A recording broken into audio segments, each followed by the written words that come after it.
Hello guys, so today I'm going to show you how to enable and install ChatGPT plugins. Now it's an extremely easy process. Now before starting the video, I should already tell you, in order to enable or use any plugins in ChatGPT, you must first have ChatGPT Plus. So if you have the ChatGPT Plus, only then you can proceed. So after you have the ChatGPT Plus, all you have to do is click on the three dots on top of your account over here, and now after that just simply choose beta features, and in beta features just simply enable plugins, and after that reload the page, and after that you will be able to see a ChatGPT 4 option right over here, and click on that option and you will find a drop down box where it says plugin store. Now just simply click on that and another pop-up should appear in front of you which will show you some instructions about plugins. So all you have to do is just simply click on OK. Now after you have clicked OK, again just simply click on the drop down box of ChatGPT 4, and then over there you will find the option of plugins.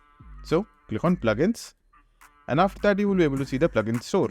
So in the plugin store you will find all the types of plugins which you can search, and there will be most popular ones as well.